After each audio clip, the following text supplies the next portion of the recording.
Ya. Pak Madinya ada, Bu? Ada, sebentar.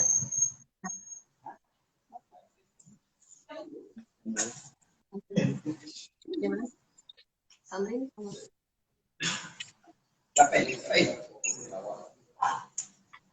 sini Pak, teman. Hah? Hah?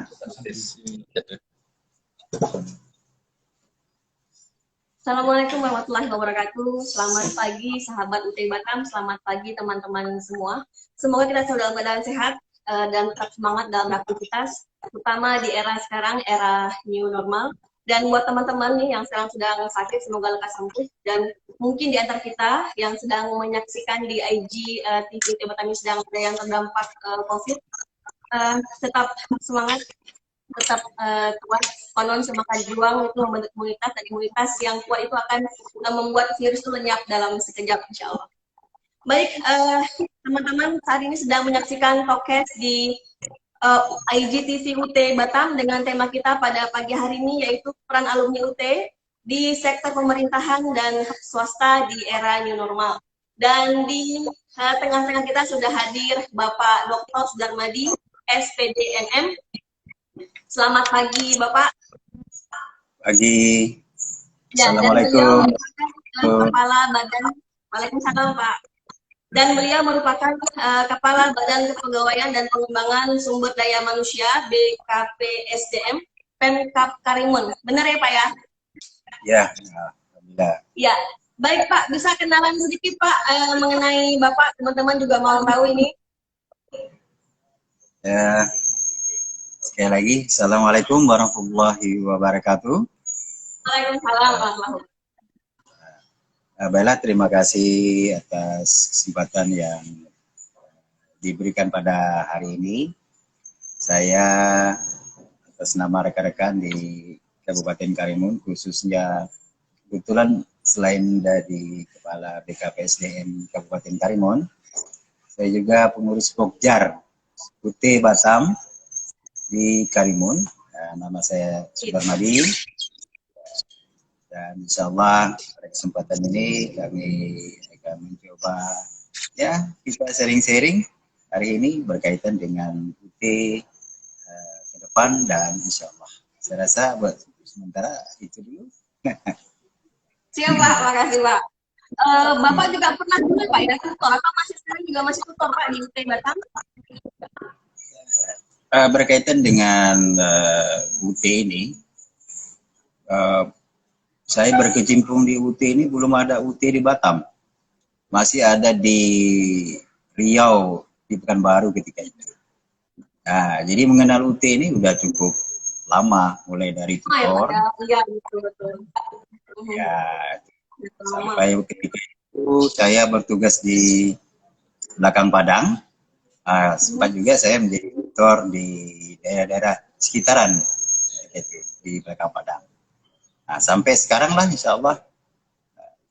Jadi cukup lama saya, tahun 2000-an lebih lah. Tahun 2000-an? Ya, sebelum itu juga udah. Jadi sebelum Kepri menjadi provinsi?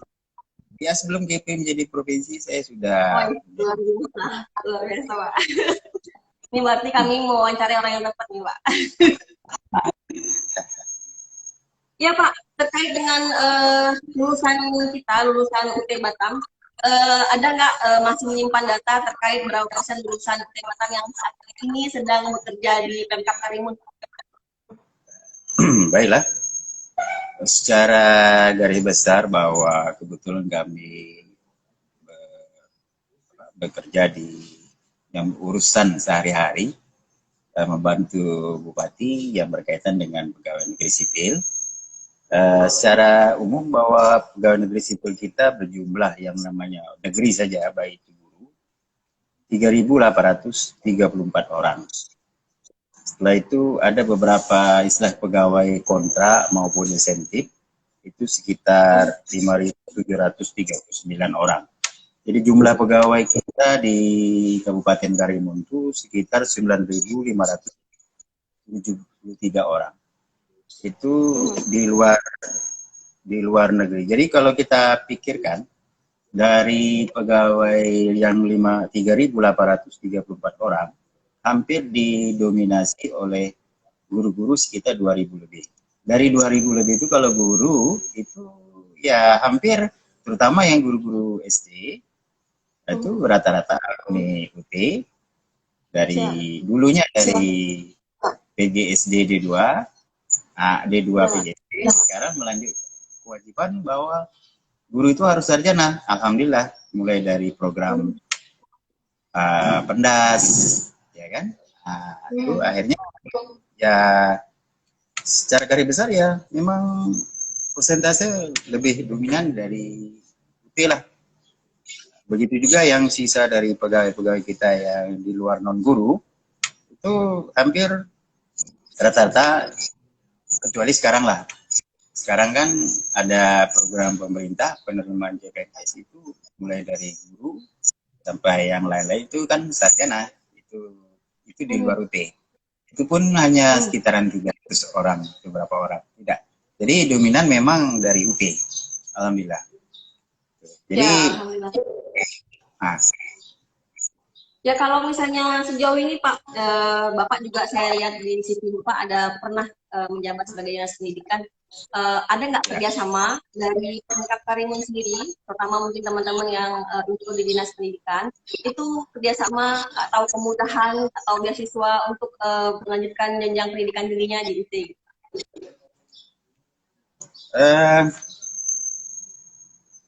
Kalau di kita, saya rasa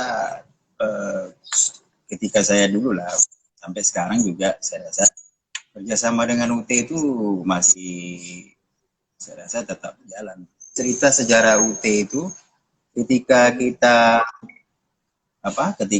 UT itu sebelumnya belum berada di Batam, itu memang sulit untuk menyelesaikan, terutama menyelesaikan guru-guru kita, kecuali pegawai ketika itu memang sulit untuk menjadi sarjana. Jadi rata-rata mereka bekerja honor mulai dari SMA, sehingga ada database pengangkatan itu terpaksa guru diangkat dari SMA, dari Alia. Setelah itu baru yang pegawai-pegawai lain juga dari SMA, dari apa. Dan akhirnya kita mencoba, alhamdulillah pada tahun berapa itu, UT akhirnya muncul di Batam karena sudah terbentuknya Provinsi Kepulauan Riau. Maka pada itu kita mencoba, tapi belum ada tempat ujian tetap gitu, masih di Batam, sedikit sekali untuk menyelesaikan itu. Berupaya kita bersama-sama bekerja sama bagaimana bahwa Karimun itu menjadi tempat tempat ujian. Akhirnya kita mendapat kesempatan untuk menyelesaikan begitu banyak. Akhirnya masuk ada program yang namanya pendas, ya itu usaha untuk menuntaskan jumlah guru yang begitu banyak yang belum memenuhi kualifikasi yang standar yang pas yang dituntut oleh undang-undang itu sendiri. Akhirnya kita bekerja sama dan pemerintah ketika itu melakukan pemberian beasiswa untuk menuntaskan itu bersama-sama UT. Itu alhamdulillah sampai sekarang kemudahan, jadi kalau yang mau masuk UT melanjutkan sesuai dengan kualifikasi untuk melanjutkan memenuhi standar mereka, ya ada juga bantuan dan memudahkan mereka untuk memberikan surat izin dari bupati. Alhamdulillah tidak ada, tetap kerjasama jalan terus. Baik Pak, tadi Bapak mengatakan bahwa memang yang di awal-awal masuk, entah itu guru, entah itu dari tenaga teknis di dinas, ada yang lulusan SMA gitu Pak ya. Nah ini kalau teman-teman udah selesai kuliah di UT ini kalau penyesuaian ijazahnya ini gimana Pak? Apakah memang ada ujian rutin setiap tahun atau seperti apa Pak? Kalau di guru ya, itu mereka penyesuaian ijazah itu kan kalau sarjana memang harus di PAK-nya melalui angka kredit karena dia fungsional. Guru itu melalui angka kreditnya. Tuh, jadi dia memasukkan ijazahnya dihitung berdasarkan utama. Jadi ada Oh hukumnya. iya, karena fungsional ya Pak. Ya, fungsional. Kalau pegawai, nah, kalau pegawai artinya dia kalau dia dari SMA mau ke, misal dia sudah selesai sarjana dari UT, itu kan di PI, penyesuaian ijazah. Nah, itu dia ujian PI. Ujian PI ini itu kita tidak mesti setiap tahun, artinya beberapa orang, 20 orang, 30 orang, ya kebetulan saya kemarin di Batam baru bekerja sama dengan BKN, mengantarkan pegawai-pegawai kita yang kebetulan dari 98 orang itu ya sekitar lebih itu ya alumni UT yang di PI kan penyesuaian ijazahnya. Itu jadi tak ada masalah, no problem. Mereka yang banyak keuntungan mereka, artinya ketika mereka pangkatnya 2B, ketika sudah disesuaikan langsung loncat 2 kali ke 3A, 2B, 2C, 2B. Itu memerlukan waktu yang cukup panjang, 12 tahun baru mau mencapai 3A. Sekarang betul, dengan adanya loncat. Ya. Betul, luar biasa. Alhamdulillah. Iya, berarti kalau singkatnya di Karimun ini sebagian besar memang UT sangat berpengaruh di sana Pak ya, banyak sekali mahasiswa sana yang juga menjadi pegawai di Pemkab Karimun, begitu Pak? Jadi kalau dipikir-pikir bahwa dengan adanya UT di Batam ini dan Pokjar di Karimun, itu salah satu usaha-usaha UT untuk menyelesaikan kualifikasi mereka, karena kita ketahui bahwa yang penting kan minat mereka untuk belajar, dan kesempatan itu UT lah yang bisa membuka peluang ini, karena dia belajar tidak perlu waktu, silakan kapan saja, di mana saja, banyak yang kesempatan yang untuk membuka. Jadi salah satu memang UT-nya berperan penting dan penting untuk menyelesaikan ini. Nah, itu saya cukup. Kalau secara kinerja ini Pak, kinerja kawan-kawan yang lulusan UT ini gimana Pak? Tingkat persaingannya, kinerja mereka? Berkaitan dengan kinerja, seperti yang saya katakan tadi, bahwa alumni UT di Karimun itu cukup banyak. Mulai dari bukan guru saja, dari pegawai-pegawai biasa dulunya itu alhamdulillah rata-rata mereka sudah menduduki jabatan. Kalau 30% sampai ini Pak, lulusan UT di Pemkab Karimun ini Pak, 30% ya? Ya lebih 30%. Ya rata-rata yang itu kalau saya catat, saya tidak tapi saya masih ingat rekan-rekan yang menduduki jabatan cukup banyak, terutama yang di administrator, di eselon 4, eselon 3 juga banyak. Itu luar biasa. Jadi mereka dengan adanya, apalagi dituntut sekarang, harus memiliki kualifikasi yang demikian untuk menduduki jabatan. Jadi mereka, kita tidak ragu lagi bahwa alumni UT ini mempunyai kompetensi yang cukup luar biasa. Kenapa? Karena mereka itu kan sudah terbiasa dengan mandiri, disiplin. UT ini kalau tidak mandiri, tidak disiplin, dia tidak akan bisa menyelesaikan perkuliahannya dengan tepat waktu. Itu jadi motivasi tinggi ya Pak. Iya, maksudnya. Jadi itulah kebiasaan itu yang setelah ditempa melalui UT, ketika mereka menduduki sebuah jabatan bersaing, ya itu saya rasa tidak ada masalah. Jadi memang tepat UT ini memang satu-satunya. Di Karimun kan tidak mempunyai banyak universitas, beda lah di Batam atau di Jawa, di mana. Kan, untuk itu kan ini, jadi memang UT.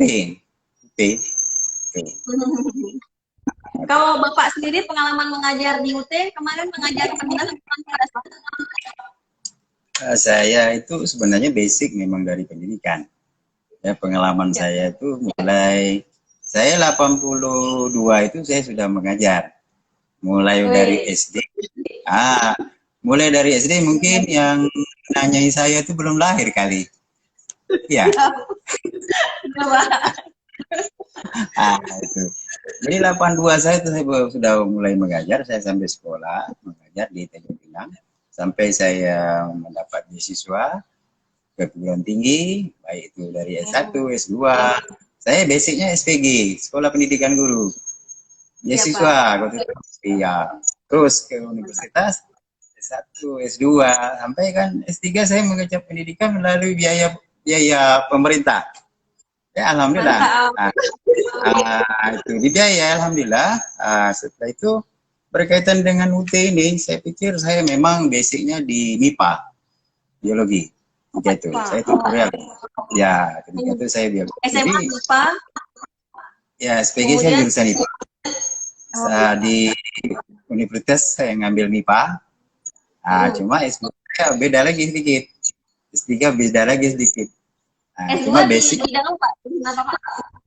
Sumber daya manusia, kembangan sumber daya manusia. Tapi konsep ya manajemen manusia. Jadi juga dengan isi berkaitan dengan publik yang kaitan dengan kebijakan ini juga lah kebijakan tentang pengembangan sumber daya manusia.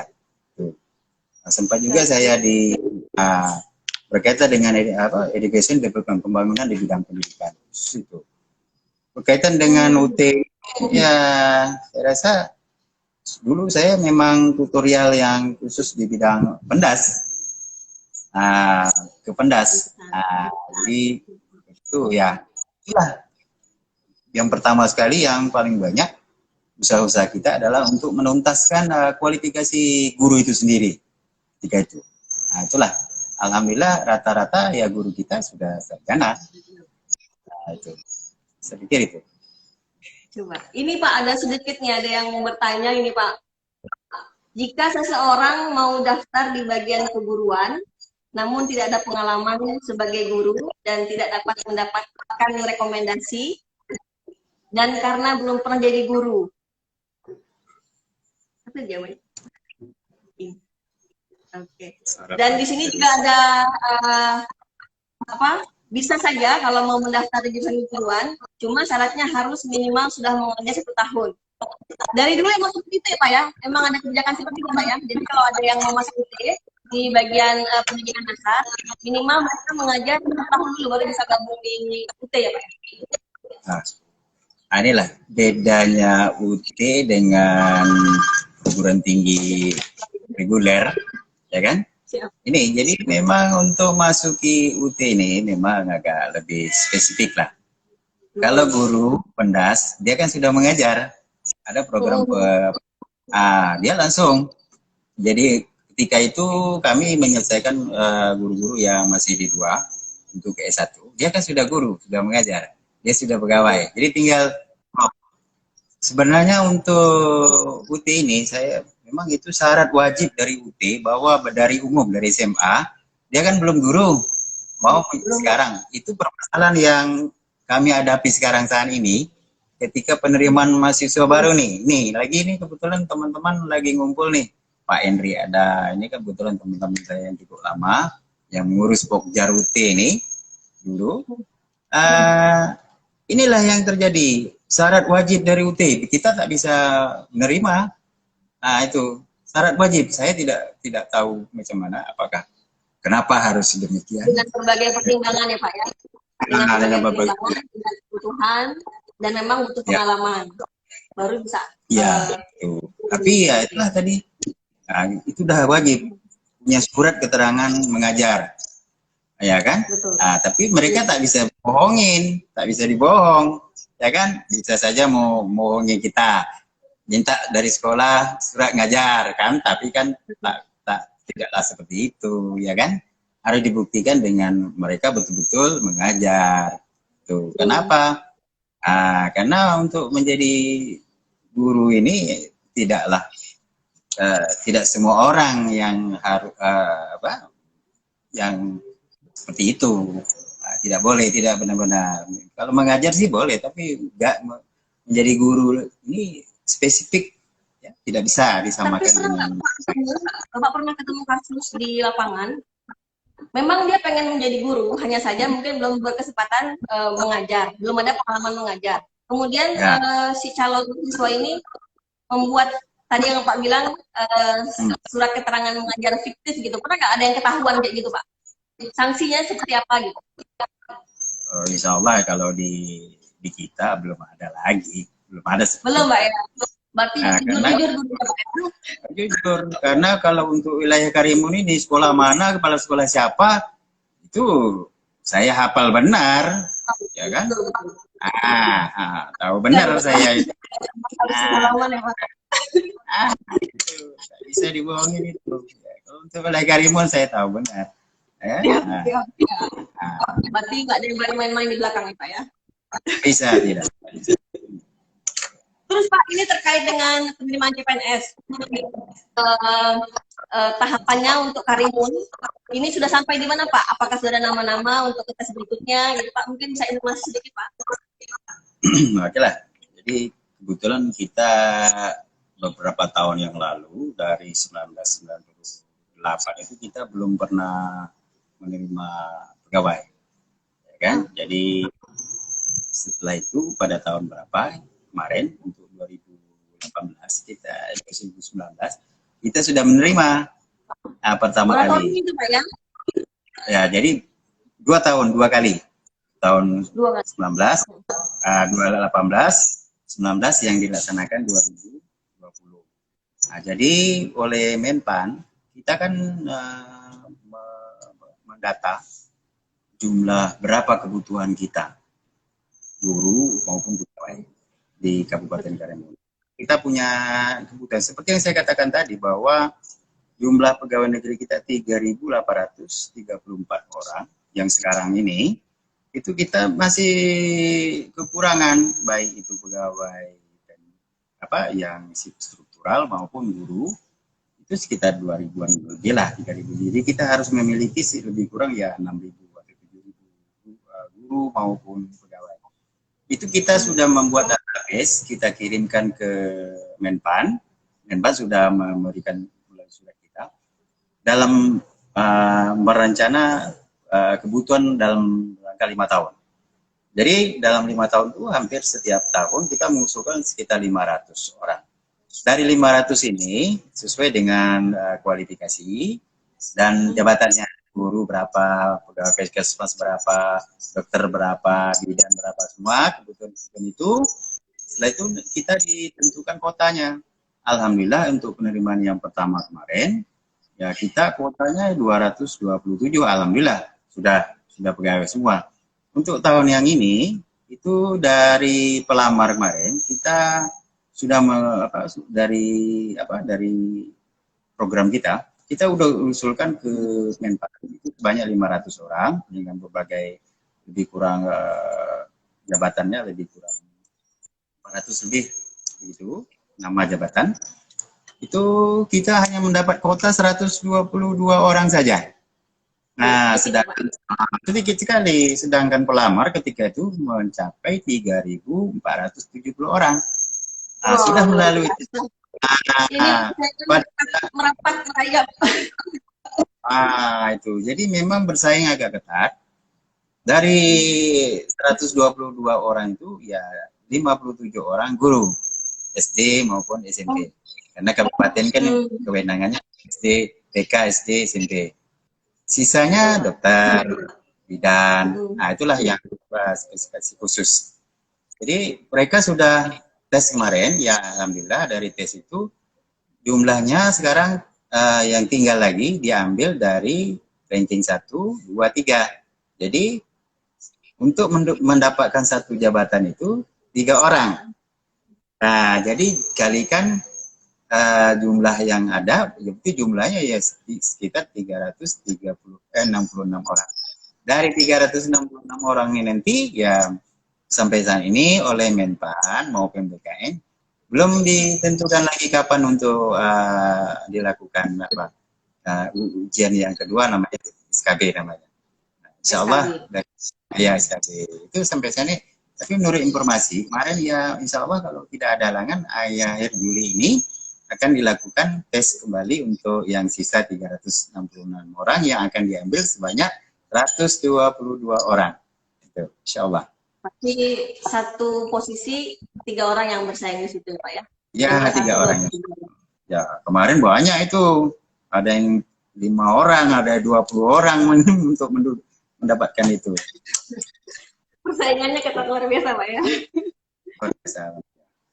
Kemudian ini Pak, terkait dengan tema kita ini, saya juga ada pernah membaca di salah satu media, per 30 Mei kemarin, itu kan zona hijau di Karimun sudah berlaku Pak ya, sudah nggak dilakukan lagi di Karimun zona hijau. Dan dari 5 orang yang positif pun sudah sembuh gitu Pak, ya sudah sembuh alhamdulillah. Nah kondisi yang normal sekarang, yang dijalankan teman-teman di Pemkab Karimun ini seperti apa sekarang Pak? Tetap wajib sesuai dengan protokol, dengan SOP COVID, atau mereka ada yang masih beberapa mungkin di atas 50 tahun ke atas, mereka bekerja masih dari rumah, atau seperti apa Pak peraturan yang sekarang sedang diterapkan? Kami mulai dari wabah kemarin, kita kan bekerja di rumah, ya waktu pertama kali lah. Akhirnya beberapa bulan setelah dilaksanakan bekerja di rumah berdasarkan shift lah. Karena apa? BKD khusus untuk di BKD lah, di BPK STM ini, kita kan melalui pelayanan. Jadi pelayanan itu artinya ketika bekerja di rumah tetap pelayanan itu akan jalan terus. Ketika itu kita melalui shift. Nah, sekian nanti hari ini di bidang ini berapa orang, ya kan? Setelah itu dari Bupati untuk yang ditekankan pada wilayah kita sudah sampai saat ini sudah masuk zona hijau. Walaupun zona hijau kita tetap berhati-hati karena virus ini kan tidak nampak oleh mata. Seperti jangan kita sangka bahwa hijau itu boleh sembarangan saja atau tidak sembrono saja. Tetap berhati-hati. Kami melalui tetap komit dengan protokol kesehatan ini. Jadi setiap gedung itu waktu mungkin tetap setiap hari menggunakan pengukuran suhu, tetap berganti-gantilah gitu. Jamnya juga kita batasi, komunikasi tetap jaga jarak, menggunakan masker. Syarat-syarat itu memang harus dipenuhi. Nah, kemudian lagi termasuk di kita, pelayanan ini kan tidak hanya semesti bertatap muka. Sekarang udah canggih, seperti kita lah, ya kan? Boleh komunikasi, surat boleh melalui email, dan sebagainya. Jadi tidak perlu, ada hal-hal tertentu yang perlu tatap muka. Kalau di kita mungkin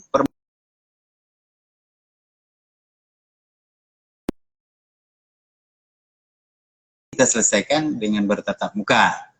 Itu, tapi yang lain-lain saya rasa tidak ada masalah, dan kita tetap menjaga sampai saat ini kami tetap menjaga termasuk sekolah-sekolah ya sampai saat ini juga belum masuk. Walaupun nanti dikatakan sekolah pada tanggal 13 Juli itu masuk, tapi kita melihat dulu kondisi seperti apa di lapangan. Nanti kalau apa Bupati mengeluarkan lagi surat edaran yang berkaitan dengan sistem bekerja. Kalau sekarang sistem bekerja kita di Pemkab tetap kita melakukan protokol kesehatan itu tetap kita jaga. Intinya tetap melakukan protokol dan tetap mengutamakan stay at home. Kalau nggak ada perlu sebaiknya jangan keluar kota seperti itu ya Pak ya. Pak, ya. sedikit lagi Pak, waktu kita tinggal 1 menit, sedikit mungkin dari Bapak terkait dengan teman-teman yang masih menjadi mahasiswa atau teman-teman yang lain, minta motivasi dari Bapak sedikit mengenai memudahkan teman-teman untuk berkuliah di Pak. Kalau dulu kan sebelum ada UT di Kepulauan Riau lah istilahnya kan, di Kepri kita lah. UT itu sulit sekali katanya. Mau menyelesaikan UT itu sulit sekali. Mau dapat nilai B itu sulit sekali katanya. Terus. Jadi sebenarnya itu paradigma lama. Ya. Kalau sekarang UT itu jangan khawatir. Bukan di Indonesia saja, bahwa UT itu udah dikenal di mana-mana. Ya, bahkan di luar di luar negeri itu kenal UT Indonesia. Ya, orang-orang luar pun belajar bagaimana UT kita. Jadi sebenarnya mudah. Contohnya sekarang banyak orang, contoh dari kami di Karimun lah istilahnya. Sekarang luar biasa mahasiswa kita. Semester sekarang aja udah ratusan ya. Baik itu umum, dulu orang umum yang tidak kenal dengan UT. Sekarang orang umum siapa saja, baik itu bangsa apa saja, dia keturunan apa saja, Bugis, Melayu, Cina, apa. Jadi saya pikir jangan ragu UT ya. UT kalau pegawai ya, apalagi pegawai UT itu akreditasi jelas, diakui mana, ya kan? Nah, jadi jangan ragu UT, jangan takut. Mudah, kita sudah punya. Siap ya. Pak, makasih banyak ini Pak. Memang intinya kalau belajar itu memang harus mandiri dan mempunyai keinginan yang kuat untuk selesai ya Pak ya. Selesai tepat waktu ya. Ya, benar. Baik Pak, terima kasih Pak kisahnya pada pagi hari ini. Mohon maaf Pak kalau ada yang kurang berkenan. Ya, sama kami juga. Waalaikumsalam warahmatullahi wabarakatuh.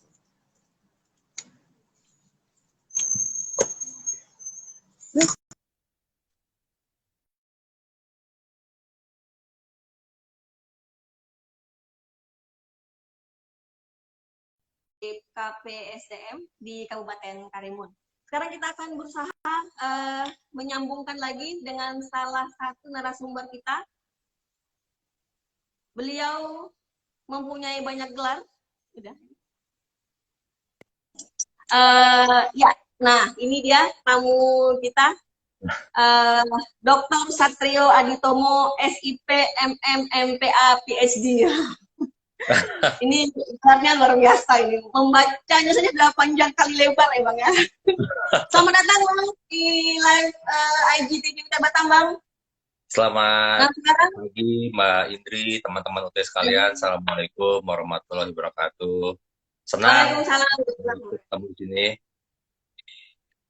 Baik, nah sekarang ini Bang Satrio ini sebagai Kasubdit Ekonomi Kreatif pada Kementerian Koordinator dan Perekonomian. Bisa sedikit Bang diceritakan Bang mengenai Abang nih aktifnya sekarang, kegiatan sekarang? Iya Mbak, jadi terakhir itu saya selesai dan pulang ke Jakarta itu Februari lalu, tanggal 16. Sampai selama ini sih saya belum aktif, saya baru mulai Agustus aktif, tapi intensitas komunikasi saya dengan kantor tetap jalan. Kadang saya juga masih memberikan beberapa kajian-kajian ringan ke kantor. Ya mungkin selama ini masih itu aja, dan saya masih monitoring pergerakan atau kebijakan-kebijakan yang dilakukan utamanya di Kementerian Ekonomi terhadap kondisi sekarang pandemi COVID-19. Ya itulah kegiatan-kegiatan umum yang saya lakukan sekarang sih. Jadi Bang Satrio ini dulunya mahasiswa S2, alumni S2 UT Batam. Ini yang MM ya Bang ya? Iya benar Mbak, jadi ini S2-nya ada dua. Ya, S2-nya ada dua gelar, S3 juga ada dua gelar. Iya Mbak, jadi kebetulan lagi beruntung aja Mbak. Waktu itu saya di UT itu kalau nggak salah angkatan pertama ya, UT Batam. Jadi gedung UT Sekupang pun waktu itu masih dalam tahap pembangunan, terus baru kita semester 3 atau 4 itu baru bisa ditempati. Jadi waktu itu masih nyewa-nyewa beberapa tempat untuk sistem belajar mengajarnya. Terus gak lama saya dari lulus UT, alhamdulillah saya coba apply beasiswa ke Korea melalui Kedubes Korea di Jakarta untuk S2 di bidang kebijakan publik atau public administration, keterima.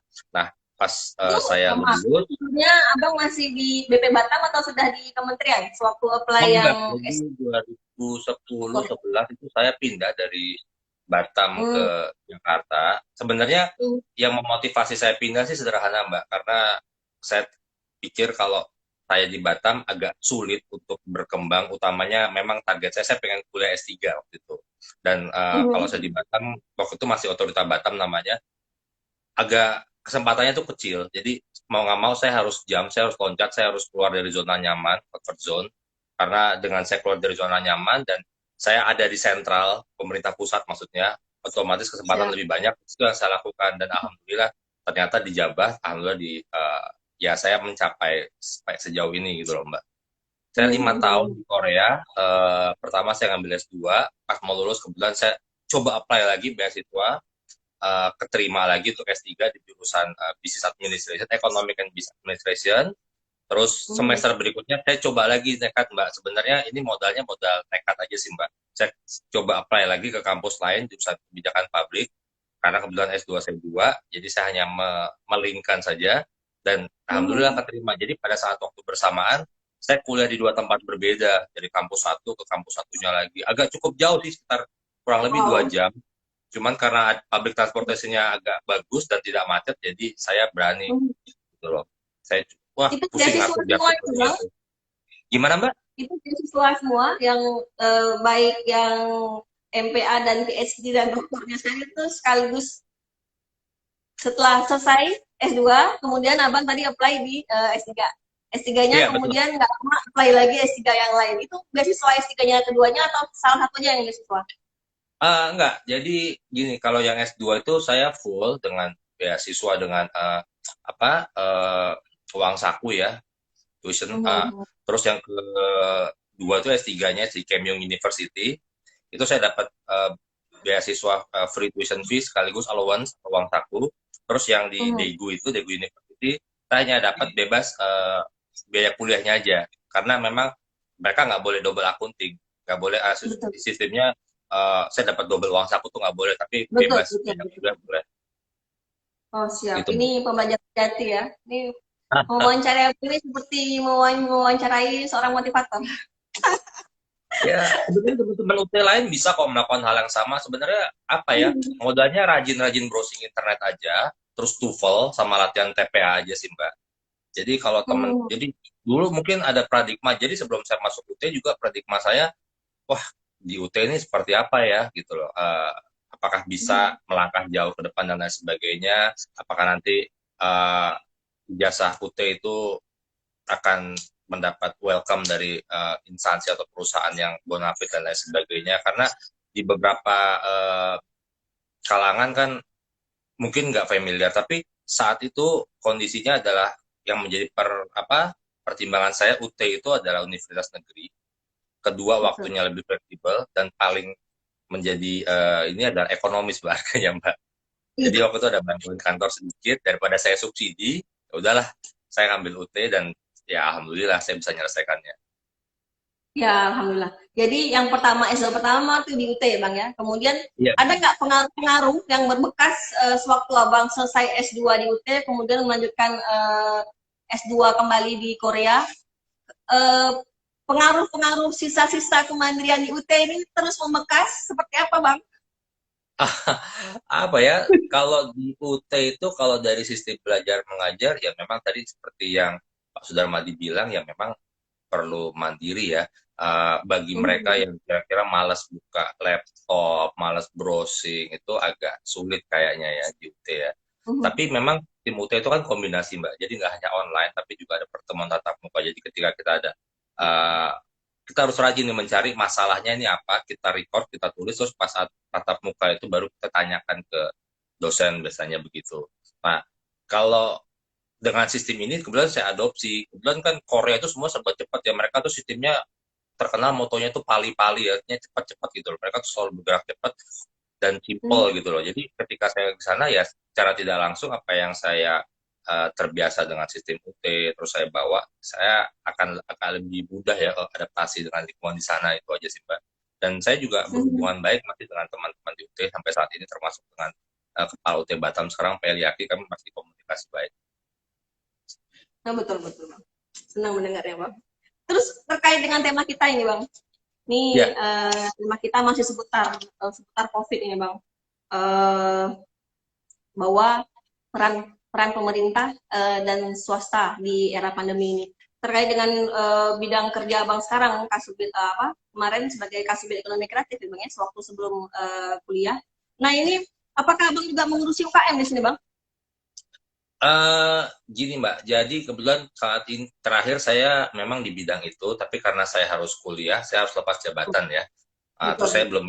belum aktif lagi. Tapi selama saya di Korea, saya masih aktif menjembatani utama investasi yang mau masuk ke Indonesia. Mereka banyak yang Hmm. menanyakan ke saya apa aja sih masalah, kendala dan lain sebagainya. Jadi dengan BKPM dan KBRI kita di Seoul, saya selalu aktif komunikasi, melingkan antara dunia usaha dengan mereka. Dan juga saya beberapa kali membawa mereka juga ke Jakarta, ke kementerian, dan mencari lokal partner gitu loh Mbak. Jadi tujuan saya sih satu sih sebenarnya Mbak, selama ini positif buat mendongkrak ekonomi Indonesia dalam negeri, kenapa enggak, why not gitu loh. Yang utama sih mungkin yang kita cari itu dua sih sebenarnya, Mbak. Pertama permodalan, yang kedua adalah ahli teknologi. Kebetulan kalau kembali kepada topik UKM, apa sih yang menjadi masalah UKM? Yang utamanya saya lihat UKM ini adalah melihat dari produktivitasnya masih rendah. Kenapa? Kalau saya boleh bilang masih banyak UKM yang menggunakan sistem teknologi yang tradisional dalam proses produksinya, sehingga menyebabkan cost biaya mereka itu tinggi. Ini yang membuat kita ini kalah terutama dengan Cina. Cina ini bisa menjual dengan murah karena mereka menggunakan teknologi. Andai kata Indonesia bisa menjadi base logistik, jadi supplier global, mungkin ekonomi Indonesia akan menunjukkan track yang selalu naik. Karena saat ini Indonesia kan masih terjebak di sebagai negara middle income trap yang banyak tuh. Terjebak di negara-negara berpenghasilan menengah. Kuncinya dari UKM. Kenapa? Karena sekitar hampir 70% lapangan pekerjaan itu diciptakan oleh UKM. Dan kontribusi UKM terhadap PDB, pendapatan domestik bruto atau GDP itu sekitar 60% lebih. Tapi pendapatan pajak dari UKM sendiri masih kecil, sekitar 30%. Nah, kalau dianalisis dari data-data tersebut, bisa dilihat bahwa sebenarnya sektor UKM ini memberikan kontribusi ke pajak kecil dikarenakan produktivitas mereka masih rendah. Nah, ini yang sebenarnya harus carikan solusi. Pemerintah juga saya lihat memberikan beberapa solusi, tapi secara realnya kalau saya perhatikan yang dibutuhkan UKM ini adalah bagaimana bisa mereka mengadopsi teknologi mereka gunakan dalam proses produksinya.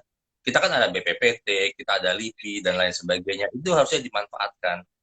Karena kalau saya pernah ke Cina, ke Guangzhou beberapa waktu lalu, dan di Korea juga saya lihat bahkan UKM sektor kecil aja di Korea, di Cina, mereka sudah bisa loh memproduksi kayak baterai buat motor, bisa mereka alat-alat pertanian. Itu hanya UKM yang ada kayak di ruko-ruko gitu loh, Mbak. Nah, artinya kita UKM hanya bergerak di apa ya, kayak baju, kayak apa kerajinan tangan dan lain sebagainya. Dengan modelnya juga nggak banyak bergerak. Artinya mungkin bisa bertahan, tapi hanya bertahan. Tapi untuk bergerak maju ke depan, itu akan sulit selama tidak menggunakan teknologi dalam produksi mereka. Dan satu lagi, inovasi kita hanya kurang. Sebenarnya disinilah tugas pemerintah yang saya lihat, karena saya coba membandingkan antara pemerintah Korea dan Indonesia. Mereka itu konsen, bahkan di Korea kalau UKM itu punya proposal dan proposalnya itu bagus sekali, itu 100% itu dibiayai oleh negara. Mereka hanya membayar pajak gitu loh. Misalnya UKM ini butuh dana 2 miliar, dibiayai oleh negara. Bahkan sampai proses pasarnya itu pemerintah mereka mengundang konsultan untuk mencari coba dong cari pasar buat produk ini lain sebagainya. Jadi dari hulu ke hilir itu diatur. Nah, kalau di kita tuh kalau saya lihat mungkin kita masih berstagnan ke bagaimana memberikan pelatihan ke UKM, dan mungkin materi atau silabusnya juga nggak bergerak, hanya itu aja, padahal tuntutan dunia industri itu udah tinggi gitu loh, Mbak. Nah, inilah yang menjadi gap yang saya lihat, gap, dan menciptakan kesenjangan yang utama antara daerah kaya dan daerah miskin. Padahal kalau kita mau eksplor sebenarnya tiap daerah tuh memiliki keragamannya masing-masing. Bahkan profesor saya di Korea tuh bilang, Satrio, Korea sama Indonesia, kita tuh gak ada apa-apanya dibanding Indonesia. Negara kita kecil, terus ya kita punya 4 musim, artinya kalau kita nanam padi atau beras dan sebagainya, kita hanya bisa 1 kali dalam 1 tahun. Tapi Indonesia, kapanpun Anda tanam bisa. Sumber daya alam Anda bisa punya semuanya. Arab aja, itu cuma punya minyak, itu sebegitu kayanya. Tapi Indonesia itu sampai uranium pun punya, nikel pun punya gitu loh. Nah, jadi sebenarnya permasalahannya adalah bagaimana mengembangkan sektor-sektor kecil ini. Tapi mereka nih UKM ini nggak dapat kepercayaan utamanya gitu. Ya semua dimulai dari kualitas yang biasa-biasa saja mungkin, Mbak. Tapi yang penting ada bayarnya. Inilah yang sebenarnya kalau kemarin saya sempat memberikan pandangan bahwa tolong dong BUMN, BUMD, pemerintah, you beli dong produk UKM. Kalau mereka nggak ada yang beli, mereka nggak bisa produksi gitu loh. Kalau mereka produksi masih kurang, bimbing gimana caranya mereka produksi ya lebih baik dari waktu ke waktu. Intinya itu, mereka butuh pasar dan butuh teknologi untuk produksi mereka biar lebih murah. Karena kalau kita berbicara pasar global, itu harga itu adalah hal yang paling fundamental yang menjadi pertimbangan konsumen membeli gitu loh, Pak. Sorry, saya panjang lebar ya. Iya ya. Saya senang mendengarnya Bang, karena karena memang ini yang terjadi di kita saat ini. Terutama kalau misalnya kita lihat di Batam saat ini memang lagi lesu-lesunya perekonomian. Selain dampak COVID juga, sebelum COVID juga kita sudah banyak PHK besar-besaran di Batam. Nah, tapi ternyata sektor UKM itu yang bisa bertahan saat ini. Gitu. Sektor UKM, Benar, Bang. kalau Karena memang UKM ini bisa bertahan, tapi tidak bisa bergerak maju seperti yang saya bilang. Karena apa? Karena pasar UKM di Indonesia masih mengandalkan pasar domestik. Artinya penjualan mereka masih berskala regional atau nasional gitu loh, Mbak. Nah, kalau mungkin juga mereka mau ini Bang, ditambah lagi dengan COVID ini, dan di awal tadi Abang mengatakan sulit berkembang, bisa bertahan tapi mungkin sulit berkembang, tambah lagi ada COVID, memang banyak misalnya yang harus dilakukan ya Bang, terutama dari yang dulu jualannya offline, sekarang harus usaha jualan online gitu. Ya, ini kan sebenarnya paradigma perubahan gaya hidup ya. Artinya sebagai produsen itu mau nggak mau harus intinya dalam manajemen dia harus bisa mengikuti kemana pasar bergerak, kemana pasar berkeinginan gitu loh Mbak. Ketika sekarang konsumen mau nggak mau lebih memilih untuk di rumah dan belanja online. Nah, UKM ini harus mau nggak mau harus siap dengan penjualan online-nya. Nah, bagaimana alur distribusi logistiknya, apa namanya, terus mempromosikan produknya secara online, itu memang itu masuk dalam pemasaran. Tapi yang utama adalah produksinya di tengah COVID-19 ini, UKM memang adalah sektor yang cukup berat ya, karena yang pertama mereka pasti bermasalah dengan bahan baku, terus mereka bermasalah dengan modal, mereka bermasalah dengan pasar. Ketika COVID-19 ini melanda, menghajar Indonesia, otomatis pasar mereka pasti permintaannya akan berkurang. Kalau permintaan berkurang, pasti produktivitas berkurang. Sebenarnya satu-satunya cara adalah pemerintah harus lebih royal mengeluarkan anggarannya, Mbak. Supaya anggaran itu terserap langsung, terutama ke sektor UKM. Misalnya dengan menaikkan gaji atau tunjangan PNS, BUMN, atau pemerintah membelanjakan banyak barang, tapi hanya barang dalam negeri. Karena dengan semakin banyaknya pemerintah mengeluarkan anggaran, kayak misalnya gaji 13 mau dikeluarkan dan lain sebagainya, otomatis daya beli masyarakat akan naik. Ketika daya beli masyarakat naik, otomatis uang itu pasti akan terbelanjakan ke pasar. Nah, itulah yang akan diserap oleh UKM. Itu sebenarnya Mbak, termasuk Batam. Saya sempat memberikan pandangan waktu itu bahwa Batam sebenarnya bisa aja sebagai base logistik gitu loh Mbak. Artinya Batam merakit komponen-komponen dan lain sebagainya sebagai bahan baku yang nantinya akan dilempar ke pasar industri. Karena ketergantungan Indonesia terhadap Cina sebagai logistik internasional itu sangat tinggi gitu loh. Hampir mungkin 70-80% bahan baku itu diimpor dari Cina. Padahal hal-hal yang sederhana kayak cangkul, kayak apa, kita juga bisa buat sebenarnya, benang, kain, kita juga bisa buat. Tapi kenapa kita harus impor gitu loh? Ya, utamanya adalah kita kalah bersaing di harga. Itu aja, Mbak.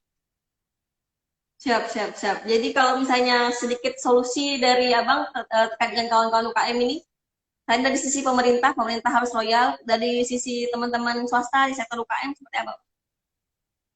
Kalau dari sektor UKM sih mau nggak mau, ya mereka pasti harus mencoba berjuang ya mencari pasar, karena walaupun pemerintah memberikan beberapa stimulus, beberapa keringanan dalam pembayaran pajak dan cicilan lain sebagainya, tapi yang dibutuhkan UKM itu sebenarnya saat ini adalah pasar, terutama dalam COVID-19 ini mereka sangat kehilangan pasar. Mungkin ada yang omsetnya turun sampai 70%. Yang paling utama adalah sektor pariwisata dan pariwisata dan jasa hiburan. Itu yang paling terkena dampaknya. Karena mereka menjual jasa yang biasanya ibaratnya ya memang memberikan hiburan, kumpul dan lain sebagainya. Tapi kan sekarang kan dengan adanya social distancing dan lain sebagainya, mereka harus closing. Nah, ini yang paling kena dampaknya. Nah, pemerintah harus membuat cara gimana caranya UKM ini bisa dapat pasar. Yang pertama mungkin itu pemerintah harus royal. Kedua, pemerintah mau nggak mau harus membantu mencari pasar nggak hanya di dalam negeri tapi luar negeri. Bagaimana caranya? Kita mempunyai jaringan internasional yang namanya KBRI, Kedutaan Besar Indonesia yang ada di luar negeri. Itu tidak hanya mengurus masalah diplomatik seharusnya, tapi juga bagaimana mencari pasar buat produk-produk dalam negeri Indonesia, utama dalam kondisi kayak sekarang. Karena setelah COVID-19 ini selesai, estimasi saya adalah yang utama dibutuhkan adalah industri di bidang pangan, Mbak. Sedangkan Indonesia kaya akan pangan. Harusnya ini yang digenjot. Banyak negara-negara yang habis lockdown dan mereka pembatasan sosial segala macam, mereka nggak bisa produksi, terutama pangan, terutama Eropa. Kita bisa sebenarnya masuk ke sana untuk mengekspor pangan, tapi kita harus kuatin dulu nih base pangan kita. Itu sih sebenarnya. Jadi kalau saya bilang, pertama sektor pangan harus diperkuat, pemerintah harus mencari pasar, dan pemerintah harus lebih banyak mengkonsumsi produk dalam negeri. Itu Mbak. Siap, Kalau ini lengkap ya. Lengkap nih bahasan dari Abang ini sebagai alumni. Kami bangganya karena Abang juga alumni di sini. Bisa bicara panjang lebar dari sektor pemerintah, apa yang pemerintah bisa lakukan, dan dari sektor UKM, apa yang teman-teman UKM bisa pertahankan, bahkan bisa berkembang, terutama di era new normal sekarang ini. Baik, Bang, sedikit nih Bang. Boleh Mbak. Buat sedikit ini, tadi Abang bilang kenapa pilih di UT, karena UT negeri, kemudian juga lebih ekonomis, kemudian dari segi waktu lebih fleksibel. Nah, kalau misalnya dari motivasi buat kawan-kawan, tadi Pak Darmaji udah dari sisi sebagai kepala BKD, dan juga beliau juga selaku tutor. Nah, kalau misalnya Abang nih selaku sebagai pelaku di ekonomi kreatif dan juga minta arahan dari Abang, teman-teman di UT mungkin banyak yang jurusan ekonomi juga, banyak yang jurusan S2-nya di bidang manajemen, segala macam, bisa kasih masukan sedikit Bang? Sebenarnya kalau buat teman-teman itu dimanapun Anda kuliah, termasuk di UT, yang penting serius aja. Karena otomatis itu namanya ilmu pasti akan kepake sampai kapanpun. Dengan sistem pembelajaran UT yang fleksibel, sebenarnya teman-teman UT yang utama bekerja itu sangat diuntungkan. Yang penting mereka ada laptop, mereka ada internet, mereka rajin untuk mengikuti perkuliahan secara online dan mencari informasi, selesai itu kuliah. Nah, ketika mereka mau melangkah ke jenjang yang lebih tinggi dan lain sebagainya, mereka dengan terbiasa mengotak-atik online, mereka akan mudah mencari informasi-informasi yang bertebaran untuk scholarship. Yang penting tadi saya bilang, mereka mempersiapkan tidak hanya materi perkuliahan, tapi teman-teman di UT juga perlu meningkatkan bahasa Inggris, utamanya TOEFL atau TOEIC atau IELTS lah. Nah, disitulah kunci mereka, itu untuk akademisi. Nah, kalau teman-teman lain yang tiba-tiba, oh saya juga orang UT, kuliahan UT, saya lulus dan saya pengen wirausaha. Yang pertama, mereka belajar yang namanya market research. Mereka harus benar-benar memahami bagaimana mencari apa yang dibutuhkan konsumen, bagaimana membaca selera konsumen, dan persaingan bisnis. Nah, di situ kalau di MMUT kita diajarin, tanyain aja sebanyak mungkin kalau memang mereka ingin berkecimpung di dunia usaha. Nah, kenapa sih perlu ada riset market seperti itu atau business feasibility study? Yaitu untuk meminimalisasi resiko yang terjadi. Jangan sampai kita memproduksi barang tapi nggak terserap oleh pasar. Nah, itu intinya. Betul. Jadi teman-teman bener. Jadi buat teman-teman UT, saya pikir kalau kuliah jangan hanya mencari nilai atau sekedar absen, tapi memang bidang-bidang yang memang mereka seriusin deh, karena itu akan kepake kok sebenarnya gitu loh. Tanya aja sebanyak mungkin itu. Karena mereka idealisme berlatih seperti ini Bang ya. Mbak, sebenarnya saya ini bahkan mau kuliah lagi loh Mbak, tapi sama kantor saya nggak dibolehin, saya juga nggak dibolehin. Saya sempat mau kuliah lagi, mau cari lagi besok. Kemarin saya sempat ditawarin abis pasca PhD itu saya lupa. Nah, jadi sempat untuk meneliti gitu loh di Korea. Bahkan saya sempat ditawarin di Sweden, tapi kata kantor, dari kamu balik deh, kamu udah 5 tahun lebih kamu di sana. Ya udah, saya siap balik. Saya bilang. Luar biasa ya. Ini semangat dari Abang ini mudah-mudahan bisa menular ke sama mahasiswa UT yang sedang belajar, bahwa memang kemandirian itu bukan hanya di waktu kuliah, semangat yang kuat juga bukan hanya sewaktu kuliah di UT, tapi juga semangat-semangat seperti ini tetap terpakai walaupun telah lulus di kehidupan sehari-hari kita. Setuju Bang ya? Setuju Mbak, sepakat. Oke, Bang, ini memang waktu kita lagi nih very limited, sangat terbatas. Terima kasih masukan-masukan dari Bang Satrio. Saya yakin walaupun sesaat, walaupun sebentar, tetap membekas di hati teman-teman yang mendengar saat ini, karena motivasinya luar biasa gitu. Terutama dari semangat belajar, dan itu sesuai dengan long life education. Semua hidup menjadi pembelajar. Satu hal Mbak, sebelum menutup saya cuma ngasih saran aja ke teman-teman. Coba belajar keluar dari zona nyaman atau comfort zone, karena ketika manusia itu dihadapkan kepada suatu pilihan atau mereka dalam keadaan terdesak, disitulah manusia akan baru berpikir. Artinya ketika kita keluar dari zona nyaman, kita akan tahu bahwa ternyata kita bukan apa-apa dan kita masih butuh banyak hal. Jadi kalau mereka puas dengan apa yang sudah dapat sekarang, saya rasa mereka salah berpikir seperti itu. Saya bisa seperti ini karena saya berani keluar dari zona nyaman. Bahkan waktu saya masih kerja pun di Indonesia dan termasuk di Korea, selain saya punya ijazah akademis, saya mengikuti berbagai pelatihan-pelatihan. Karena dengan saya saya bisa menyerap berbagai ilmu, saya bisa membandingkan, oh ini salah loh, ini benar loh, oh harusnya kita begini. Jadi nggak hanya teori, tapi bagaimana menerapkannya. Dan saya harap teman-teman mahasiswa OT pun kalau bisa, ya mereka selain mereka ikut perkuliahan, mereka juga menggali informasi dari manapun, termasuk ikut pelatihan-pelatihan. Dan utamanya kalau mereka mau kuliah lagi ataupun mau berbisnis secara global, itu bahasa Inggris kayaknya basic ya. Mungkin itu aja masukan saya buat teman-teman. Okay. Jadi terima kasih. teman-teman Terima kasih banyak Bang Satrio. Ini luar biasa. Dr. Satrio Aditomo, SIP, MM, MTA, PhD. Mantap. Baik, Bang Satrio. Terima kasih banyak. Ini salah satu kebanggaan dari alumni UT nih, termasuk abang lah ini ya.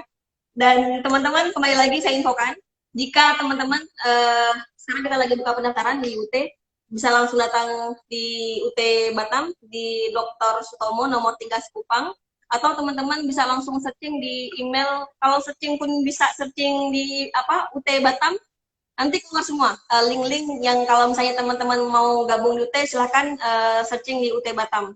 Atau di live IG juga selalu ready informasi terkait dengan pembukaan di Universitas Terbuka Batam.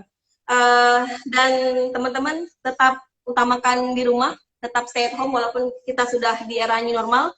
Dan jangan lupa sesuai dengan protokol COVID, jika keluar rumah menggunakan masker, membawa hand sanitizer, dan selalu menjaga jarak. Baik, Bang Satrio, terima kasih banyak. Kita tutup. Assalamualaikum. Salam teman-teman semua. Siap, Bang.